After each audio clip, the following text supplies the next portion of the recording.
is Jackie, and welcome to the Makerspace at Swarthmore. We are here today to conduct a webinar on an introduction to Adobe Premiere Pro. So one of my student technicians, Scott Candey, who is very knowledgeable, is going to walk us through how to make a video in Adobe Premiere Pro, which is a really fun skill to have and grows more and more necessary every day. So I will let you take it over from here, Scott, and if anyone has questions, I'll be keeping an eye on the chat and kind of hanging out on the sidelines. So thanks, Scott, and I'll let you take it from here. All right, so hi, I'm Scott, he, him pronouns. I'm a senior engineering major at Swarthmore, and I work much of the time in the makerspace when I'm actually on campus. For whatever it's worth, I'm going to mute everyone for now. And if you have questions, please feel free to put them in chat or raise your hand. And I have two computers open, so either Jackie or I should be able to see things. To start with, I'm going to go over how to install Adobe Premiere. So this is one of the pieces of software in Adobe's Creative Cloud suite, which is Premiere, Illustrator, Photoshop, InDesign, anything that has some vague understanding of computer creative work, something that you might use to make a poster, to make a PowerPoint, whatever you can do in somewhere in the Creative Cloud. In this case, we're going to talk about Adobe Premiere Pro, which is a video editing software. This is sort of industry standard nowadays. For a little while, you might have heard of Final Cut Pro or Avid. These are other software that professional film editors use, but nowadays it is pretty standard to use Adobe Premiere, so it's a reasonable thing to start with. I'm going to open up a Chrome tab, so I'm going to share my screen and show you a page here. So I'll put this in chat and we'll send it out as an email if you're interested in it. This is a page created by our Swarthmore ITS website to learn how to obtain Creative Cloud for the current time. So I'm just going to quickly run through that, although I'm not actually going to do the install. So you can go to Creative Cloud and sign in, and you just put in your Swarthmore email, and you have to log into the company or school account. You put in your password. You eventually get access to all of the possible pieces of software to download, and all of this is currently free until May 31st, I believe. It does say student access. I don't know whether that includes staff logins, but I assume so. I wasn't able to confirm that before we started. For this case, it does include staff. Staff do have access. Thank you. Okay. So in this case, we're downloading Premiere Pro. You could also download Illustrator or whatever. It just downloads, and since I've already downloaded it, it's not going to make it easy on me. And it'll give you all this information about how to get started and any classes you want to take individually. They're all very good. They're very, very clean, very, very quick. So you can download whatever. I just installed Premiere for this class, but Illustrator, which is the illustrations software that we saw a demo of 2 weeks ago, I don't remember. Photoshop. Rush is a version of Premiere that lets you do online focused work. In this case, we're not going to worry about it. But if you have interest in any of these other things, there are lots of videos online, and we may do more tutorials. So I'm going to switch back to showing Premiere once you actually install it. So we're going to work through a very simple sequence of videos that I took over the course of this morning. This is my cat Soul, and we're going to watch some videos that I've taken and then slowly build an actual video together. And over the course of this time, we'll go over what each of these windows mean, how we can work with it, how we can make a fairly basic video in just a short amount of time. So to start with, we're going to look at the different windows. So up in the top left is the source viewer. In this case, this is viewing a video that I've already loaded in, and this is just my cat looking down at the floor. And I've set some in and out points to limit how much of the video that I want to look at. In the bottom left is the project and media browser view. So this is all the videos and the audio that I collected for this project. I'm going to go ahead and right click and import, and that's just telling Premiere that, okay, you should pay attention to these files. We're going to be able to use them in the future. Now, if I want, I can double click on any of these files to load them into the source viewer. So these are just some of the videos. They're not good videos by any stretch of the imagination, and they're just something of my animals moving around. This is just a cute little project just to demonstrate what we're going to be doing. So I have this video, which we're going to start with, of my dog Shadow, who will eventually run past the camera and into the hallway behind me. Shadow. So we're going to start with that. Say I want to make a video based on this clip. We're going to take this clip and put it into what's called a timeline. So I'm going to pick part of this clip. We'll go over this in more detail in a second, but I'm going to set in and out points with these buttons, or I and O, and find an end point. And I'm just dragging this cursor along the timeline here up in the source viewer. And I'm going to press O or press the out button. And we can drag this clip into the timeline viewer. So that's this bottom right area that says timeline no sequences, drop media here. So now we have a timeline. This may look familiar if you've ever worked in any standard editing software, or it may be totally new to you, and that's okay. So what we're looking at is a bunch of layers, a bunch of different places you can put audio and video. On the bottom is audio. So if we play this audio, or play this video, we can see both the audio and the video moving together. I'm not sure if you can hear that now, so let me double check that. You should be able to hear it, but it might be quiet. So what we're looking at is this cursor is the playhead. This is demonstrating where in this timeline we're watching, up in this top right, which is the program viewer. So as we hit space to play, we get to watch the video come across the big screen on the top right. Once it's finished, it'll just stop where it is. We can grab other clips. So say I want this clip of my cat. This is Soul. She meows a little bit. And then she looks over to the right. Say I want just from when she starts to meow to when she looks over. We're going to save that. So what I was doing there is as it was playing, I was pressing the keys I and O, or pressing the buttons I and O here. And then we've selected this. I'm just clicking and dragging on this, and we can put it in the timeline over here. So you see it tries to snap to itself. This is a key feature so you don't have weird gaps in the middle of your pieces. So in this case, I'm going to talk a little bit about what it means to create an edited story.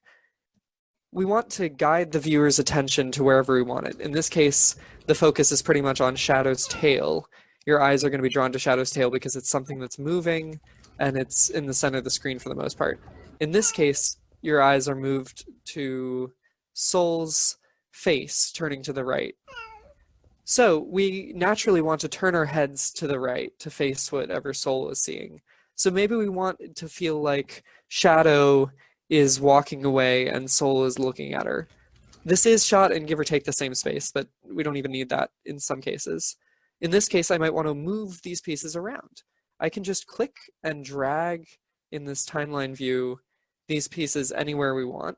In this case, I'm moving just the video, and the audio comes with. That keeps the audio synced to the video. In this case, we're not going to work with the audio at all. So what I'm going to do is right-click and click Unlink, and that means the video is now totally desynced from the audio, and we can work with them separately. For Soul's audio case over here, we might want that meow, so I'm not going to totally desync it yet. But for now, we're going to grab Shadow's video. This is that first video over here. Grab Shadow's video and put it to the right of Soul's video. Delete the original audio here. So I'm going to press the delete key on my keyboard, and that will just remove that video entirely. We can select by clicking and dragging the Soul's clip, or just click and drag on it and move it to the front. And we want to set it at the very beginning of the piece so that we immediately see Soul, and then we'll follow it up with Shadow's piece.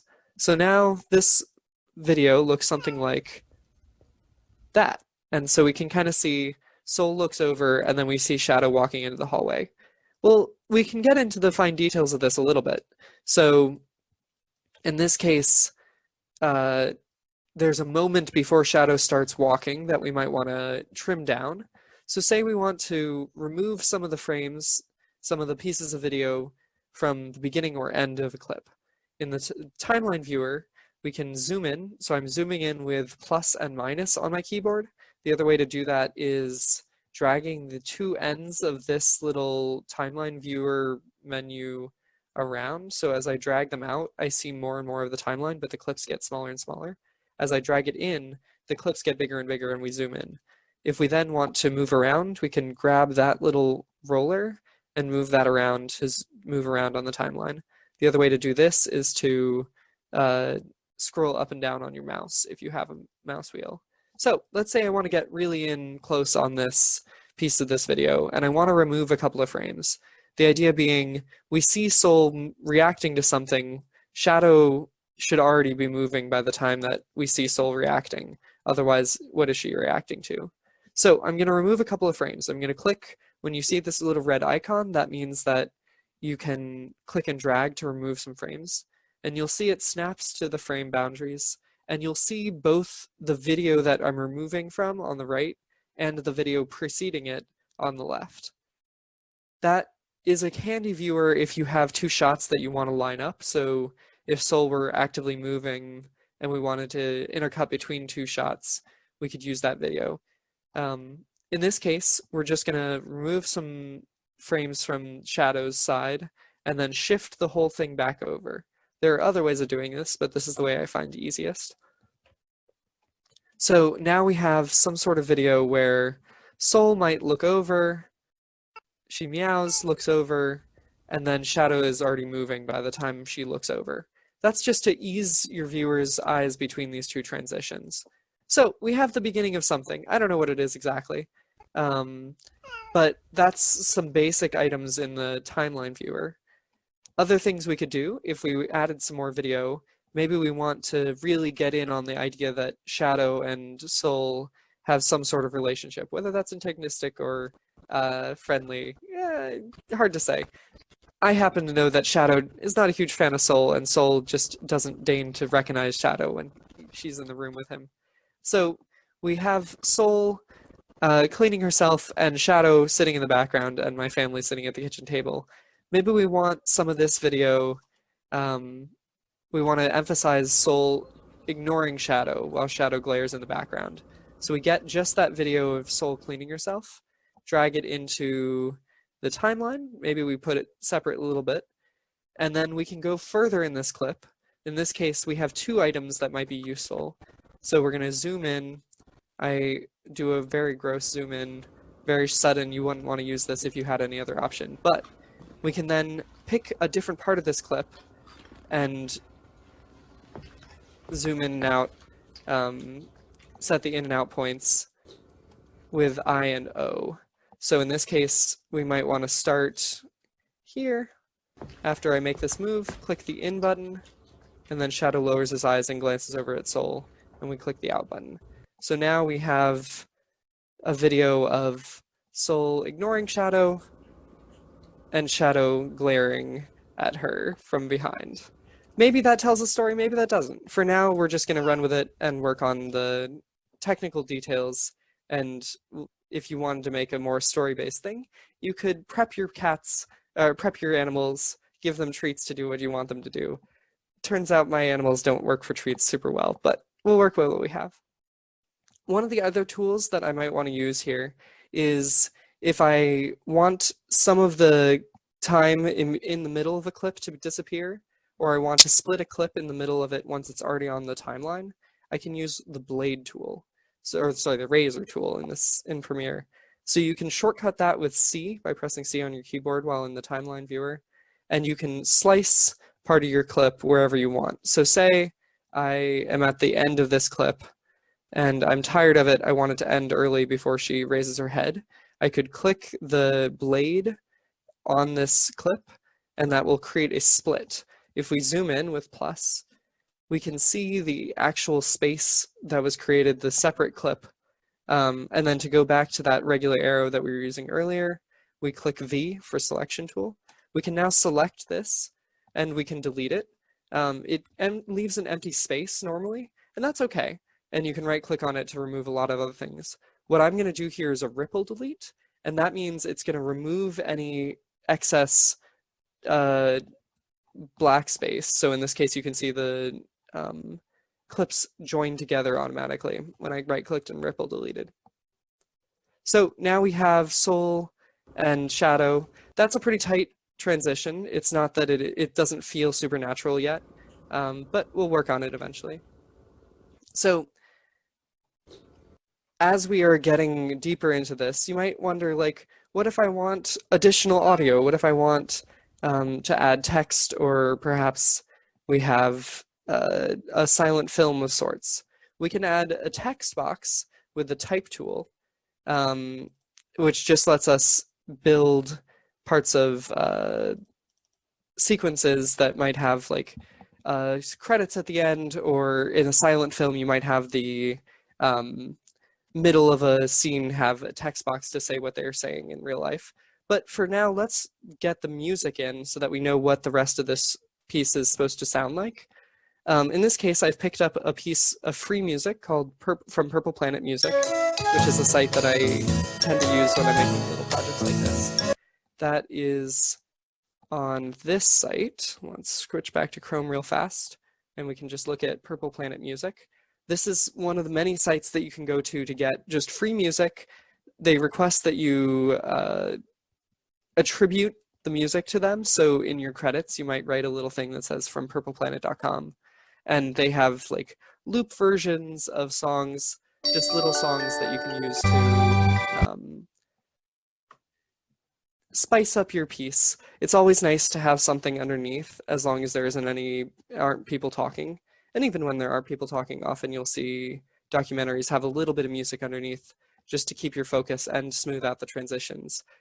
One of the cool things about editing is when you are editing a longer piece, especially, you can hide visual transitions with music. So our ears are much more sensitive to sudden shifts than our eyes are. So if you have multiple clips that don't really work together visually, but you put some nice smooth music underneath and find a good transition point, often our ears can be tricked into viewing the video as much more cohesive than it might already be. So with that being said, we're going to pick up this little piece. I'm going to play it just a little bit to give you a sense. This was called Best of Friends, which is perhaps not true for my animals, but that's okay.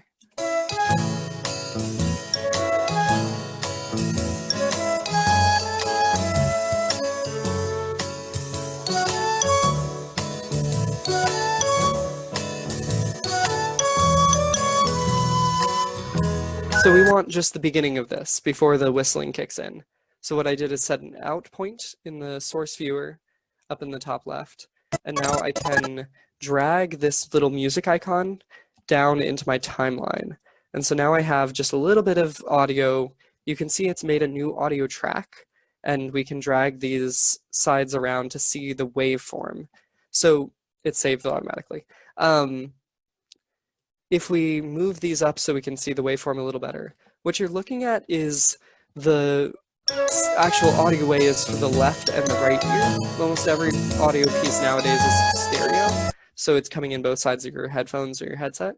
It used to be that most audio tracks were mono, so you have one mic recording the actors or any other instrumentation, and you have to build up multiple tracks of those to make it sound natural in both our ears. But in this case, everything comes pre-mixed. So we have some little audio, and it cuts off a little bit after where I want it to cut off. So I'm going to grab my red output adjustment tool. I don't know what this is called exactly, but you can adjust the end of your clip. And so I'm going to move it in just a little bit. The other thing is I don't want it to be like a sudden cutoff. So I'm going to right click and apply default transition, and that's going to fade out the audio smoothly. We can adjust that. We can pick other transitions. We can make it do a smooth curve out or whatnot. But for now, that'll do. So we have this piece. if we start at the beginning, we see Soul meowing. You can't really hear it anymore, but we'll get to that in a second. We see Shadow walking away. And maybe we need something else in the middle before we get to Soul ignoring Shadow and his plaintive eyes as he complains about her standing near his food dish. So let's find another piece. We have a couple more clips. I'm not sure what exactly we're going to use yet, but we have this piece, which is Soul cleaning herself. We have a piece from earlier that has Soul looking over. At the end of this piece, or maybe not this piece, we have Soul staring off to space. We have Shadow walking. We have Soul drinking water. Maybe this is Soul drinking water in the middle. So we're going to alternate clips of Shadow walking down the hall and then Soul drinking water. Is it in this clip? One of these clips has Soul drinking water. Perhaps she is bored of the water. Oh, there's a little bit of drinking. So we'll capture that action. One of the things that I like to talk about with editing is you want to focus on where the actual action in your shot is. This is perhaps not so relevant if you're making a Zoom video and you have this lovely clip from Zoom and you just need to slice off the ends where you were talking beforehand and talking after, and you just want the middle of it. But if you were doing something more story-based, you might want to focus on the action to highlight just the movements that are relevant. So I'm going to grab that clip. I'm going to grab just the video because in this case it doesn't matter. And I'm going to put it above the other clips. If I put it right on top of the other clips, they will overwrite, which might be what we want to do. But in this case, I want to be able to play with it without it deleting some of our other video. To be clear, when I say delete, none of this is being deleted. Premiere is what's called a non-destructive editor. It will not ever delete your files on your computer. So when you go to File Import, for example, you can look through your whole computer to find your clips and your music. I made just a little folder for this. But when you go to then edit them or remove frames from them or whatever, none of these are actually being affected. So that's a really good thing to know. You're not accidentally going to overwrite your original files. Hopefully you use different names for your exported content than your imported content. And we'll get to how to export things because that's an important piece of this, obviously. So I have just a little something. Soul looks, turns her head, looks to Shadow. Shadow walks away. Soul starts and then looks at the wash. So then we have this weird transition where we can see Soul in two different places. That might hit your head as a little weird because we know Soul was over by the water and now Soul is in the middle of the floor, far away from the water. What we can do there is insert another transition. Maybe this is a time transition. So there's some time in between Soul drinking water, looking at the water, and Soul sitting over by the rest of the floor. So I'm going to shorten this clip a little bit and then move it down onto this timeline to delete some of the original video. So we have something that looks like...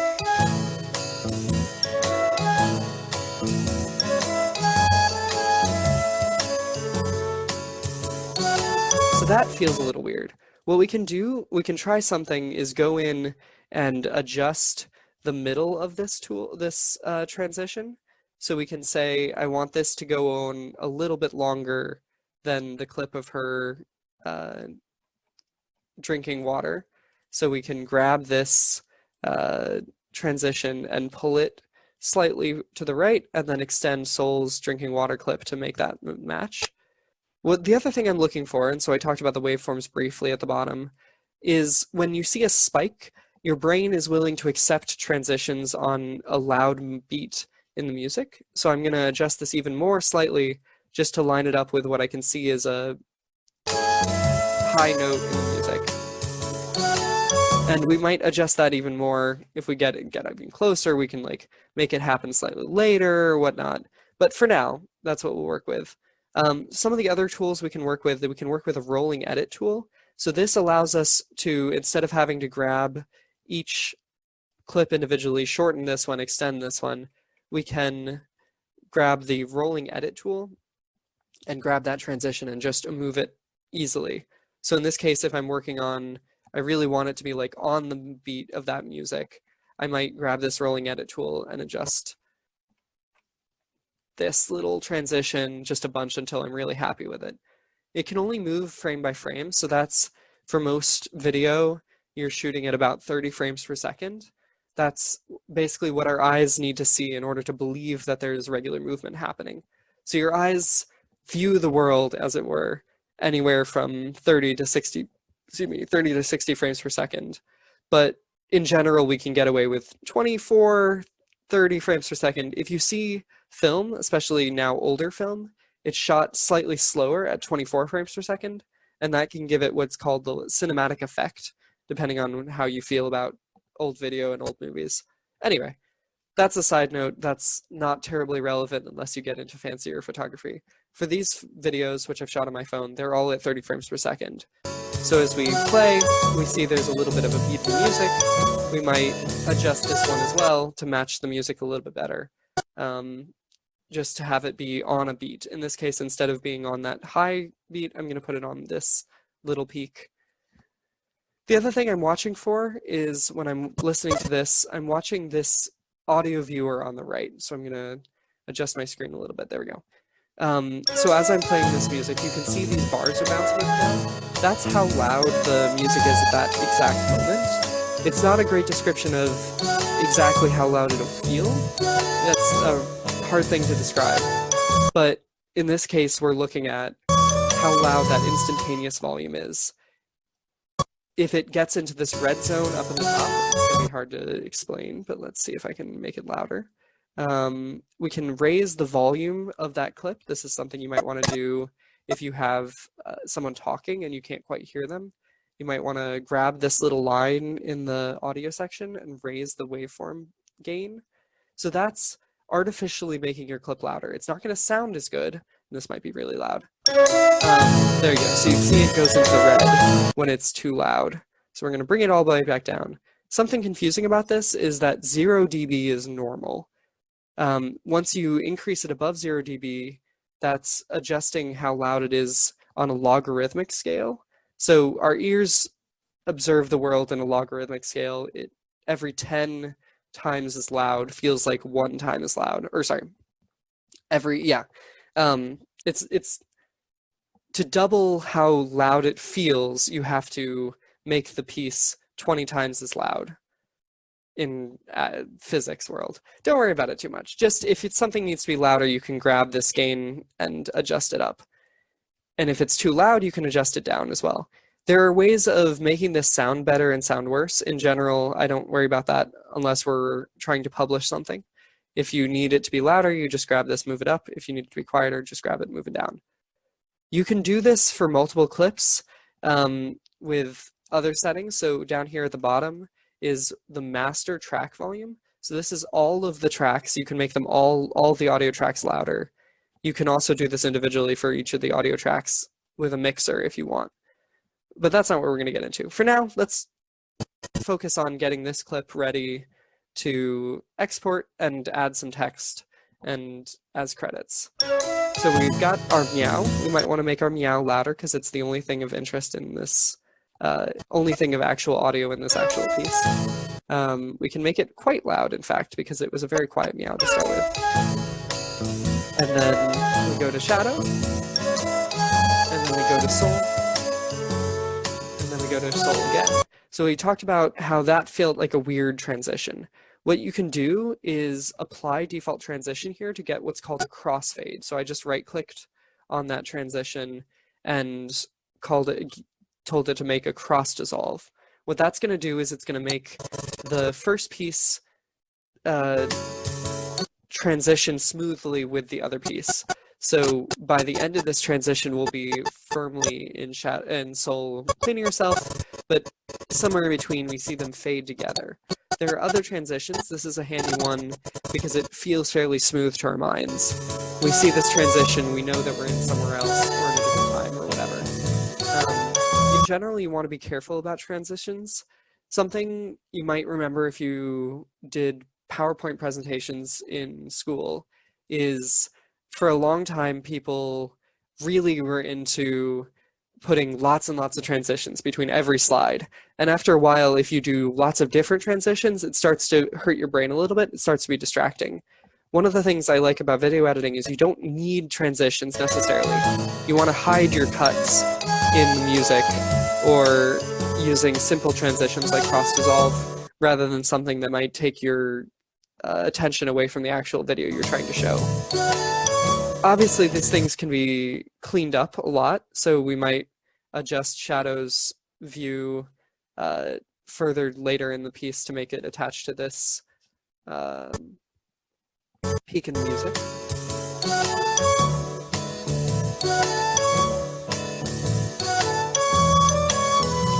And we should probably extend that so that we get a smooth transition out along with the music. So I'm gonna then apply default transition here as well to get across what it's all about. And so we fade out along with our music. That's lovely. We could put something similar at the beginning, so we could have maybe a small cross dissolve at the very beginning, which fades from black. We could do that. In this case, it's nice when you are loading up a YouTube video to have it not start immediately, to give you just a second or two of time to think about what you're about to watch, especially if you're watching YouTube or whatever, and there's a little bit of lag, a little bit of time where it doesn't catch up quite right at the beginning. You don't want to miss anything. So in this case, we start just a couple of frames in to give YouTube time to buffer. So we start immediately with our meow. Soul looks at Shadow, Shadow walks down the hall. Soul drinks water, then Soul cleans herself ignoring Shadow. Shadow glares, and then we're done. Maybe that's a story, maybe it's not. You can absolutely come up with better stories. I would love, love, love, love to see more advanced versions of this if you have animals you want to take videos of. So with that being said, I'm going to take a moment and ask for questions, and then we'll go into how you might spice this up with credits and exporting it so that it can be uploaded to YouTube or whatever. Does anyone have questions? If no one else has a question, I do, Scott. So sometimes when I'm pulling a video from my files into the video editing panel, it doesn't pull the audio over with it. So I don't know if you know what might cause that. Not off the top of my head. So one of the things that can happen, I do know, is if you drag this, it's deceptive because it looks like, oh, you want the video, so you drag this one. It intentionally just drags the video. Without specific details, I'm not sure I can help with that, unfortunately. Okay. It should automatically drag both. One of the things you might notice is when I drag a clip over, you can see you can put it on different layers. And so if your space is too small, like, I don't know, maybe you can lose a file in one of these layers. Or if you, no, I don't know. It should bring the audio across automatically. It normally assumes you want both. Unless you say otherwise. There's a question from Georgina that's asking, is it auto-saving? Auto-saving. It is. So that's something you might have seen pop up and go away. I'm not sure if you can see that part. That's why I've been so cavalier about not saving, because Premiere by default does auto-save. It is when you create the project, so I didn't really go over that because I wanted to jump right in.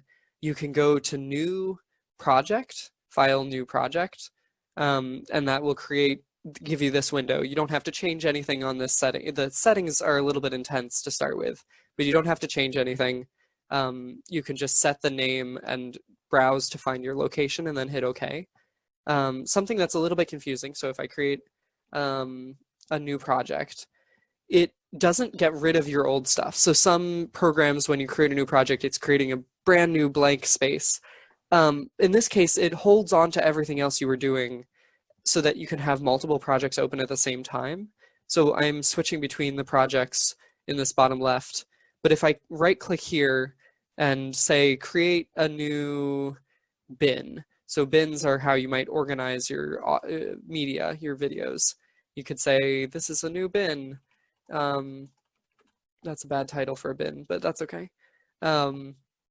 You have that totally separate from your current project that's open. If you have some media in that, if you like now were to import some media, say I want just this video. I only care about soul drinking water. This new project the old project doesn't have a duplicate of that. It's just in this new project, and I can organize things and look at them differently. And if I want, I can make a new timeline based on this clip. So I can edit the clip to adjust it, and it won't affect anything in our current project. Anyway, that was a sidetrack. The answer is yes, it does save automatically. So you don't have to go file save every second to make sure that you get it. It'll do it automatically. Although I think it's only every 5 minutes. So it's not like a continually everything you do is saved. You do want to save your project if you have issues with your computer crashing or whatever. So speaking of that, I just Control S to save on Windows. So yeah, that's also a good thing to mention. I'm on Windows. On Mac, it looks very similar, but some of these key shortcuts might be a little bit different. And Good question. I noticed, Yeah. oh, I'm sorry, Mike. Oh, I just wanted to ask about music. I know you said you used Purple Planet to get some music, but are there ways of getting like particular songs or navigating copyright issues? Like, are there sites that allow you to use particular songs, or is that kind of stuff that people steer away from? Well, so there's lots of sites that will do what's called Creative Commons music. So Purple Planet is one of those that, as long as you credit them, you don't have to pay for their music. Obviously, if you want, you can get higher quality licenses. And if you're using it for professional projects, they ask that you pay small amounts. There are lots of other sites. I'm blanking on, let's switch back to Chrome. So we can look at, they have their full terms here for Purple Planet. There are other Creative Commons music. So stuff if you just want background music for YouTube or whatever. YouTube provides a lot of that as well if you're working from there. SoundCloud, if you are willing to search through things, you can often find people will label their music as royalty-free or Creative Commons. In general, it's good practice to still attribute your music to whoever you got it from, even if they said you can use it without restriction. Some of the other things to be aware of, though, if you download a YouTube video or some music by a professional artist, educational purposes are protected under law. So as long as you aren't making money and you are using it for educational purposes only, you can often use like pop hits or whatever. I steer away from that if possible, especially if you're uploading it to YouTube. YouTube doesn't really take into account educational possibilities, and so you're likely to get strikes or just have your videos monetized for someone else. So that's something to be aware of if you use professional music. I have a document of fairly common Creative Commons music sources, and I'm happy to put that into an email if you are curious. Sure, that'd be great. There's a famous one that a lot of YouTubers use that I'm currently blanking on, and my brain is saying Kevin McAllister, which is not correct. He is not a musician. But any other questions? I've had to purchase royalty-free music before, and it's just really important for you to just click on the link that gives you the actual license. And the one that I purchased actually gave you a PDF download of the license that you purchased. So, and the one that I did was only for like a one-time use thing. I can't remember if it was if it was allowed for profit or not, but I wasn't using it for profit. But yeah, it's just important to be aware of the fine print there. Yeah, so this is just an example. This is the one that comes to mind because I often grab their music for these kind of projects. Yeah, this is their example of a license that they have free download that you aren't really licensing it. You're allowed to use it automatically. And attribution is required. If you pay for it, you don't have to like credit them in the credits, although it's still nice to say. And you can make money off of it that beyond just going on YouTube. It used to be more of a big deal. So I worked at a public access television studio for a long time, and we had to really worry about whether we had the rights to broadcast on TV. That has stopped being a problem as much. So unless you expect your works to be broadcast on a local TV channel or whatever, and even then most of the time they pay for the license to do the top, like all of the major music companies have these combined rights packages that a TV studio can buy so that they're covered when something like this happens. But the other thing you can do is make your own music. It's not as hard as it sounds. There are lots of sites that will let you just play, like use your keyboard, your physical keyboard as like a musical keyboard, and make little MIDI videos, MIDI songs that you can then use in your own pieces. That gives you the opportunity to like match your music to your video instead of what we're doing, which is kind of the other way around, that I took the music and am being inspired by the music to match the video rather than the other way around. Yeah, so one of the other sites that I use is Ccmixter. So this is a community remix site. In general, they provide remixes of some like actual music that's been released as like you're allowed to remix this, but for the most part it's people's things. This is also a good place to get sound effects. So that's not something I'm going to cover, but there are lots of sound effects sites that you can listen to, like just a bead in the cutlery drawer. I don't know what that means exactly, but people have taken this and remixed it into music that you can work with if you're curious. Anyway, any other questions about music or Premiere or whatnot? There's a question from Simone. Is there a way to make the video go faster instead of, making it shorter? Yeah, so you can definitely, if you want to just speed up the project, there's speed duration. There it is. So you can, in Premiere, you right click and click clip speed duration, and you can say I want it to go 150% as fast. I want Shadow to really move down the hallway. I can hit OK. And you'll notice it for now doesn't just gets shorter, and then you have to adjust all your clips. I'm going to undo that and do that again and show you. You can also shift trailing clips. So say I want it to be 150%. You can make all the video adjust to get closer. Of course, that means that now we're desynced from audio, so that's not great. But what we can do is say we can now make, say this, we'll just extend one of these clips. We'll just extend the end just to make it easy. So now when we watch that clip, we see Soul and then we see Shadow. You can see that it's faster. It's sped up if we had audio, someone talking. We can speed this audio up. You'll hear that it doesn't come across super well. So this is sped up audio.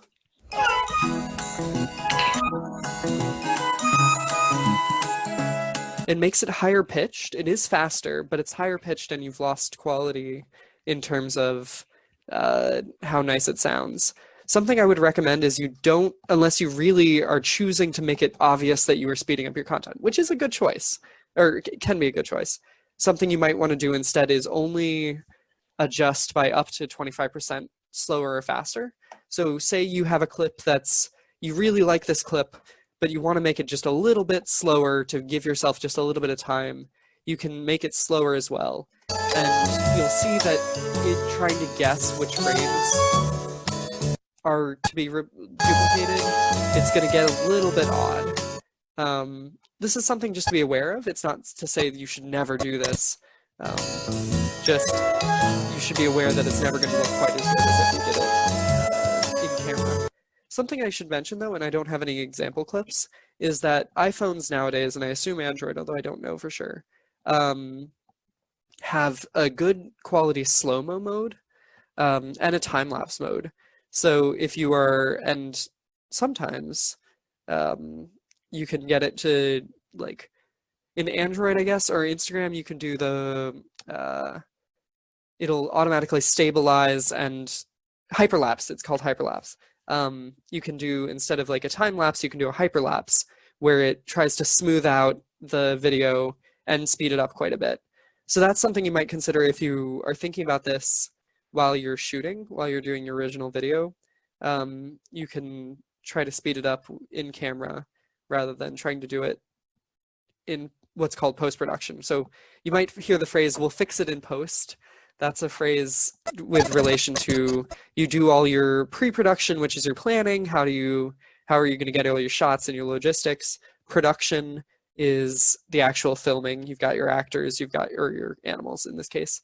You have your camera, you're doing your actual filming, and then post-production is this editing process. So if you have special effects you want to add, are we reviewing? Yeah, good, okay. If you have special effects you want to add, you can look through this panel on the left. I clicked on effects where project used to be.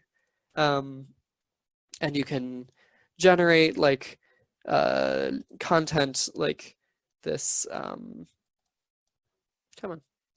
Oh, there we go. If we like have, come on. It's not being happy with me, but that's okay.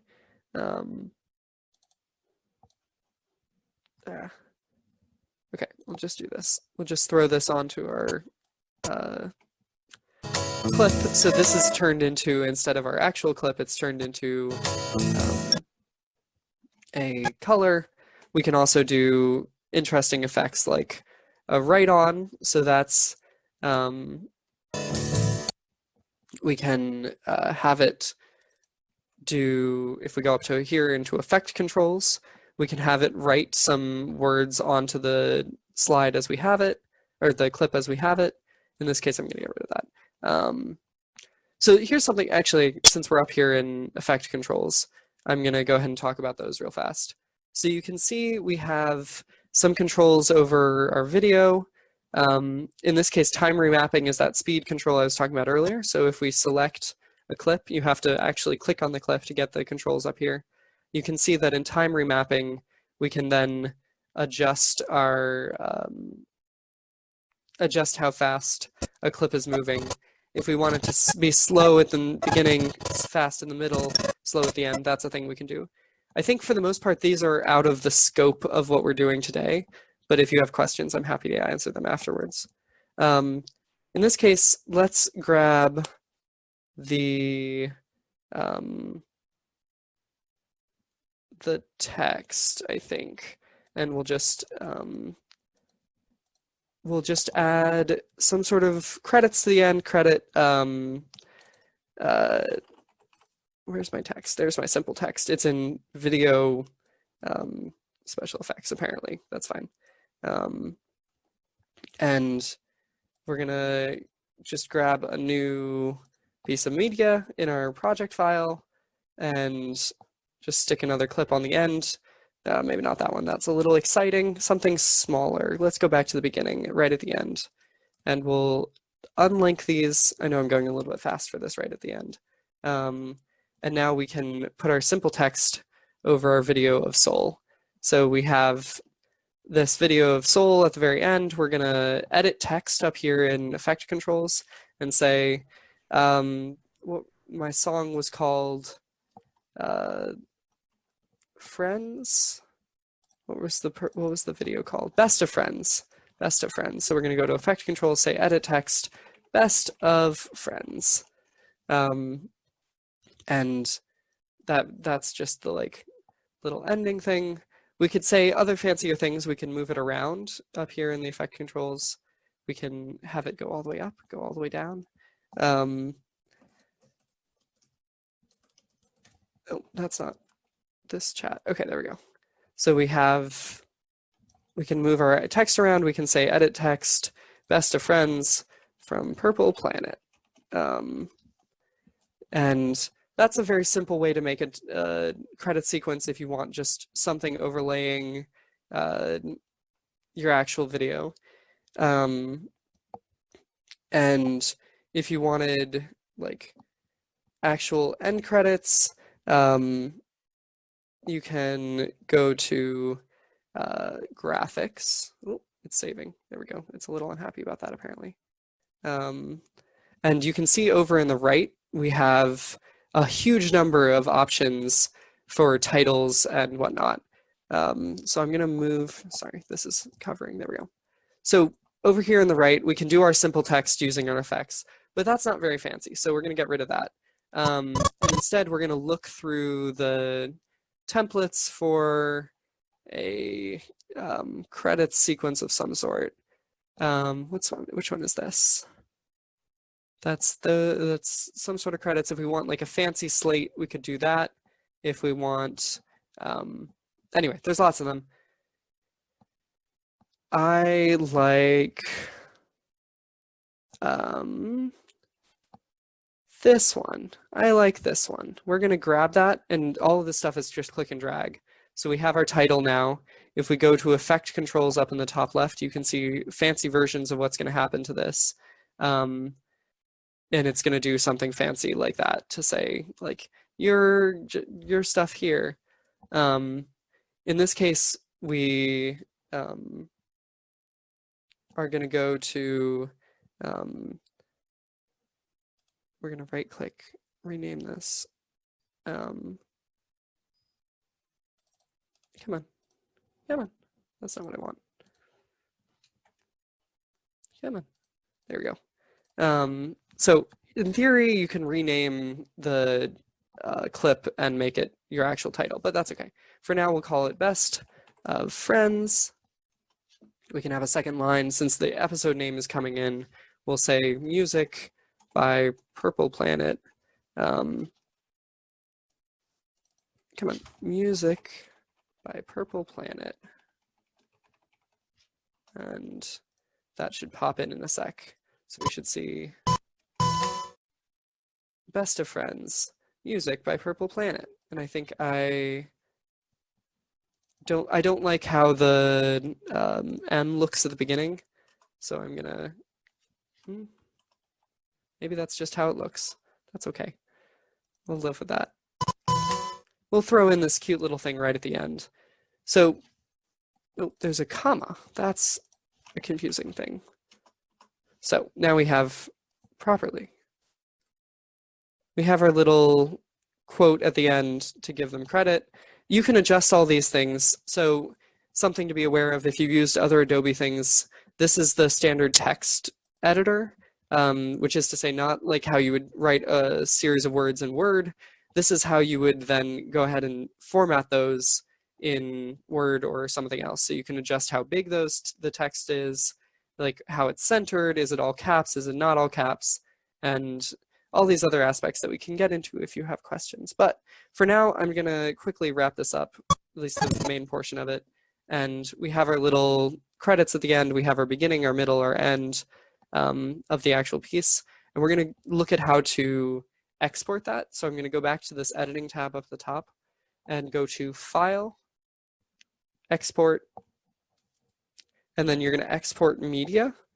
So you're gonna click on that, and I don't know, can you see that can you see the new page come up when I do that? I don't think so, right? No, I don't think so.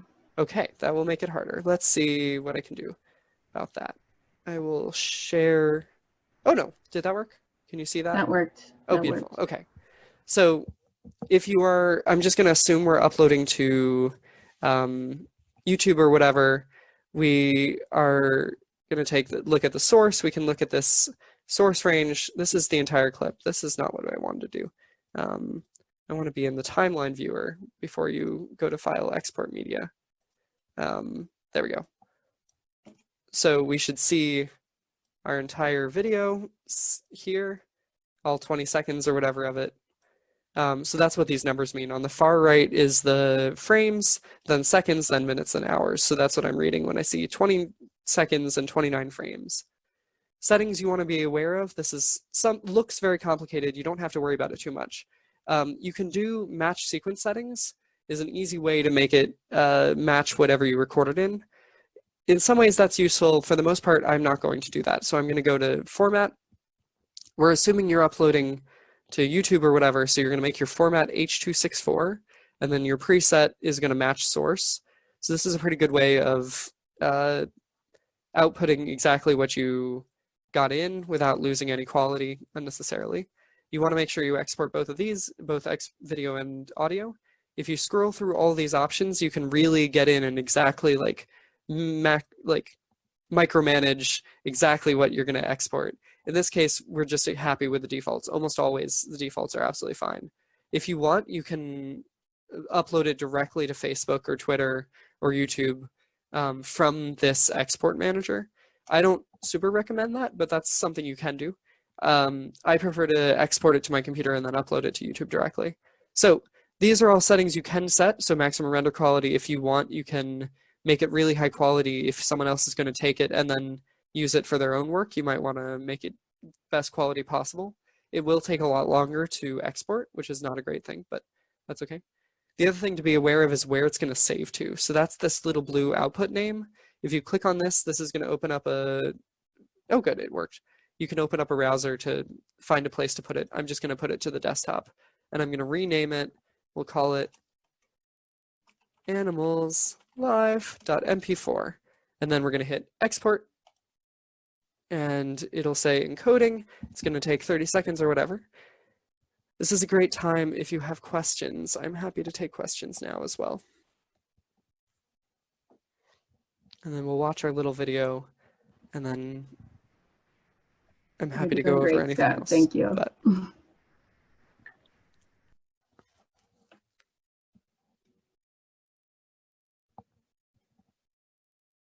all right. So when that finishes, and it may take a little bit longer than that, I am running on a gaming PC to make sure this all runs well. So I'm going to open it up in my viewer, which is apparently going to be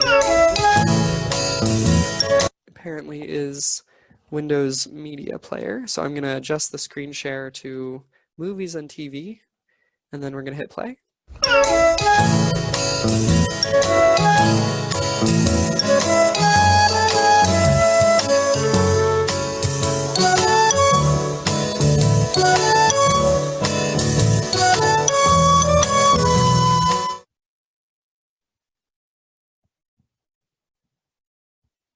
All right, so that is a very cute little video with a little tiny bit of story just thrown in, and hopefully that makes you feel like you can download Premiere, give it a shot, just play with it. It doesn't take much to get something good going.